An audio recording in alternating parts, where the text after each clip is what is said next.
और ये हरि नारायण बाबा, तुम जो पैंट सूट पहनते हो, आज बाबा जो बने बैठे हो, वो बोधिसत्व डॉक्टर बाबा साहब की देन है।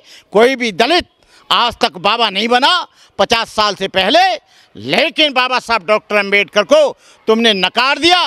केवल अपना नारा लगवाते थे।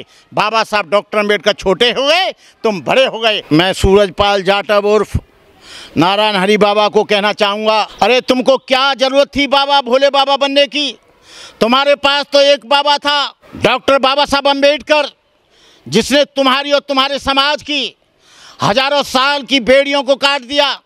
जो तुम्हारे समाज को पढ़ने के लिए नहीं जाने देते थे, उनके लिए शिक्षा के द्वार खोल दिए। जो तुम्हारा समाज अच्छे मकान में नहीं रह सकता था, उनको अच्छे मकान मिल गए। तो बाबा साहब डॉक्टर अंबेडकर से बड़ा दलित समाज के लिए न कोई भगवान है, न कोई और है। बाबा साहब डॉक्टर अंबेडकर को मानिए और उनके संविधान को पढ़िए, उनकी किताबों को पढ़िए, तब आपका कल्याण होगा। बाबा, मैं आपको बता रहा हूँ, आज नहीं तो कल तुम जेल जाओगे, और यदि उत्तर प्रदेश सरकार ने जेल नहीं भेजा तो ये बहुत बड़ा अनर्थ हो जाएगा। तुरंत जेल भेजना चाहिए। जो महमूद गजनवी आया, यहाँ पर 17 बार आक्रमण किया। अंधविश्वास के कारण ही इन्होंने कहा कि शिवजी आ रहे हैं, शंकर आ रहे हैं, 33 करोड़ देवता आ रहे हैं, एक नहीं आया। और महमूद गजनवी सोमनाथ के मंदिर को लूट कर चला गया, और एक बार नहीं 17 बार आया। जितने भी मुगल आए, जितने भी मुसलमान आए, उन्होंने अपना आक्रमण का केंद्र मंदिर बनाए, क्योंकि सारी संपत्ति ज़्यादा मंदिरों में होती थी। और मंदिरों ने इस देश को कंगाल कर दिया, मंदिरों ने इस देश को गरीब कर दिया, मंदिरों ने इस देश को भुखमरी के कगार पर फैला दिया। ये जब तक ये भाग्य और भगवान रहेगा, यहाँ पर भाग्य के भरोसे आदमी बैठा रहता है, भगवान पर आप अपने सारे आरोप डाल देते हैं। इसलिए मनुष्य न ठीक होना चाहता है, न आगे बढ़ना चाहता है। देखिए, बौद्ध धर्म में तो झाड़ फूंक, गंडा, ताबीज, जादू, टोना, अंधविश्वास, पाखंड, यज्ञ, तमाम चीज़ों के लिए कोई स्थान नहीं है। बौद्ध धर्म में तो केवल सील का पालन किया जाता है। बौद्ध धर्म में केवल सत्य बोलो, झूठ मत बोलो, हत्या मत करो, चोरी मत करो, व्यभिचार मत करो, झूठ मत बोलो, नशीले पदार्थ ग्रहण मत करो। और बौद्ध धर्म तो मनुष्य के चरित्र के निर्माण पर ज़्यादा बल देता है। बौद्ध धर्म कभी ये नहीं कहता कि तुम हमारे पास आ जाओ, हम तुम्हारे बच्चा को पास कर देंगे। बौद्ध धर्म ये नहीं कहता है कि मैं तुम्हारा मकान बना दूंगा। बौद्ध धर्म कहता है समस्याएं तुम्हारी हैं, समाधान भी तुम्हारे पास है। दुखी तुम हो, दुख का कारण भी तुम्हारे पास है। परेशान तुम हो, परेशानी का कारण भी तुम्हारे पास है। बच्चा पास नहीं हो रहा है, उसका कारण भी तुम हो, तुम्हारा बच्चा है। हम उसमें कुछ भी नहीं कर सकते। मेहनत करो, परिश्रम करो, तर्क से काम करो, अंधविश्वास में मत रहो, आडंबर में मत रहो। दुनिया में कोई भी ऐसी चीज़ नहीं है जो हम लोग आपको दे सकें। हम केवल आपको मार्ग बता सकते हैं, आपको रास्ता बता सकते हैं, लेकिन हम आडंबर पाखंड से दूर हैं। अभी तक इतनी संख्या मृतकों की किसी भी सत्संग में नहीं हुई। इसलिए इसको, चाहे वो प्रिंट मीडिया हो, चाहे गवर्नमेंट मीडिया हो, चाहे प्राइवेट मीडिया हो, उन सबको इस बात के लिए कहना चाहिए कि बाबा को अरेस्ट करो, और अरेस्ट करके उसे जेल में डालो। जेल में डालकर उसका नार्को कराओ, नार्को करा के जो कुछ भी आएगा वो बताएगा, और उसी के अनुसार उसे अपराधी घोषित करो। ये सर धर्म का काम कर रहे थे या पाखंड फैला रहे थे? लोग उनके यहाँ जा रहे थे हजारों लाखों की संख्या में। उसने कभी धर्म का काम नहीं किया है, हमेशा आडंबर और पाखंड फैलाया है। इसने हर गांव में एजेंट बना दिए, एजेंटों को तनख्वाह देता था, वो एजेंट भीड़ को खींच कर लाते थे, एजेंट उस भीड़ को जमा करते थे, एजेंट ही वहाँ पर आयोजक होते थे। इसलिए ये सब आडंबर और पाखंड और ढोंग के अलावा कुछ नहीं किया इन्होंने। लेकिन लोग कह रहे हैं कि जाटा में इसलिए इनको पीछा किया जा रहा है, बाकी वो बहुत सारे कथावाचक उनके पीछे तो नहीं पड़ रही है देश की मीडिया, और जो आम लोग हैं जो पीछे पड़ गए हैं। ऐसा नहीं है।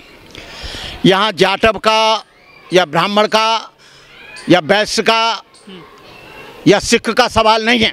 गवर्नमेंट ने आसाराम बापू को डाला, क्या वो जाटव था? रामपाल महाराज को डाला, वो जाटव था? राम रहीम को जेल में डाला, क्या वो जाटव था? या जाटव का प्रश्न नहीं है। प्रश्न ये है कि लोगों को भ्रम फैलाकर गुमराह क्यों कर रहे हो? सवाल ये है कि लोगों की जिंदगी से क्यों खिलवाड़ कर रहे हो? सवाल ये है कि यदि तुम इतने ही बड़े बाबा हो और सबको धन दे सकते हो, मकान दे सकते हो, तो तुम्हें ये आयोजन करने की ज़रूरत क्या है? लोग तुम्हारे पास आएंगे, तुम बुलाकर उनके पास क्यों जाते हो?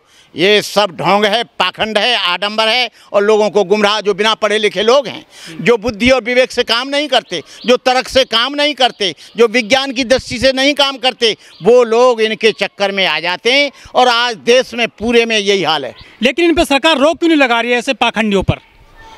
देखिए, सरकार भी उन्हीं के आधार से चल रही है और सरकार ये चाहती है कि जब तक ये लोग बेवकूफ़ बने रहेंगे और मंदिर और मस्जिद के चक्कर में पड़े रहेंगे, घंटा हिलाते रहेंगे, कॉलेजों में नहीं जाएंगे, केवल ये घंटा हिलाते रहेंगे, तो इनकी ज़िंदगी यहीं घंटा हिलाने जैसी हो जाएगी। कॉलेज में जाएंगे तो ये विद्वान बनेंगे, कॉलेज में जाएंगे इंजीनियर बनेंगे, ये डॉक्टर बनेंगे, आईएएस आईपीएस बनेंगे, लेकिन मंदिर में जाएंगे तो ये भिखारी बनेंगे और अंधविश्वास के कारण, भाग्य भगवान के कारण ये कभी आगे नहीं बढ़ पाएंगे।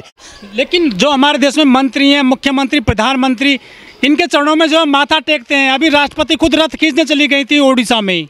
वो इसलिए चली गई क्योंकि उनको समाज को अंधविश्वास में रखना है और लोग, गरीब लोग सोचेंगे कि राष्ट्रपति आ रही रथ खींचने के लिए, मोदी जी जा रहे हैं धीरेन्द्र शास्त्री के पैर छूने के लिए, तो कोई न कोई बात तो है। और वो इसलिए जाते हैं कि लोगों में जो छोटे लोग हैं उनमें ये विश्वास पैदा हो जाए कि इतने बड़े, आज देश की जो सत्ता चल रही है, आज बीजेपी जो चल रही है, वो अंधविश्वास, आडंबर, पाखंड के कारण ही चली है। मंदिर मंदिर कहते हुए सत्ता में आ गए, हिंदू हिंदू कहते हुए सत्ता में आ गए। इन्होंने कभी ये नहीं देखा, इन्होंने कभी बेरोजगारी को नहीं देखा, इन्होंने भुखमरी को नहीं देखा, इन्होंने अंधविश्वास को नहीं देखा, इन्होंने आडंबर को नहीं देखा, इन्होंने रोजगार को नहीं देखा, इन्होंने स्वास्थ्य को नहीं देखा। अरे तुम मंदिर बनवाओ बनवाओ, लेकिन हॉस्पिटल भी बनवाओ, हॉस्पिटल एक नहीं बनेगा, स्कूल भी बनवाओ। जापान में सबसे ज़्यादा खर्चा एजुकेशन पर किया जाता है। जिस देश का नागरिक अशिक्षित होगा, जिस देश का नागरिक निरक्षर होगा, जिस देश का नागरिक अनपढ़ होगा, जिस देश का नागरिक बिल्कुल काला अक्षर भैंस बराबर होगा, उसी देश में ज़्यादा अंधविश्वास, आडंबर, पाखंड फैलता है और पाखंड के आधार पर उस देश में गरीबी और भुखमरी आती है। लेकिन भंते जी, एक सवाल ये भी है कि लोग मर गए हैं लेकिन फिर भी वहाँ जा रहे हैं, माथा टेक रहे हैं, वो कह रहे हैं कि हमारा तो जो सब कुछ है भोले बाबा हैं। ये एक अफीम का नशा है, ये साइको है, साइको एक बीमारी होती है सिजोफ्रेनिया की, वो उनके दिमाग में से नहीं निकलेगी तब तक के ऐसे ही रहेंगे।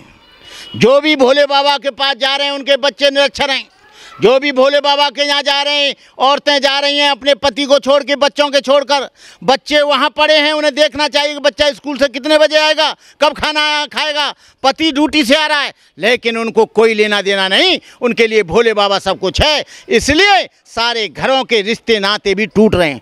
वो ये अंधविश्वास थोड़े दिन तक रहता है। आसाराम बापू से ज़्यादा इनके यहाँ भीड़ नहीं होती है, रामपाल महाराज से ज़्यादा भीड़ नहीं होती है, राम रहीम से ज़्यादा भीड़ नहीं होती है। सब अंदर पड़े हैं आजीवन कारावास में। और ये बाबा भी निश्चित रूप से आपको बता दूं, जेल में जाना पड़ेगा, कहीं दुबक जाओ, कहीं छुप जाओ, लेकिन तुमको इंट्रोगेट किया जाएगा, तुम्हारा नार्को किया जाएगा और नार्को करने के बाद बाबा जी तुमको तब चक्की पीसनी पड़ेगी, तुमको घोषित करना पड़ेगा कि तुम सही हो या गलत हो। सूरजपाल बाबा को इंट्रोगेट करना चाहिए और इंट्रोगेट करने के बाद बाबा को रिमांड पर लेना चाहिए। रिमांड लेने के बाद बाबा का नार्को होना चाहिए, जिससे लोगों को पता चले कि अंधविश्वास, आडंबर फैलाने का और स्वयं भगवान बनने का नतीजा क्या होता है। अरे तुम भगवान बन गए, भगवान तो देहधारी कभी हो ही नहीं सकता, कोई देहधारी आज तक भगवान हुआ नहीं है। भगवान तो अदृश्य है, भगवान तो प्राकृतिक है, भगवान कोई यहाँ नहीं रहते हैं। तुम जैसे लोग जो पुलिस में रहे और तुम जैसे लोग पैंट बुशर्ट वाले भगवान हो जाएं, तो मैं तो कहूँगा यहाँ 140 करोड़ लोग हैं, वो सब भगवान हो जाएंगे।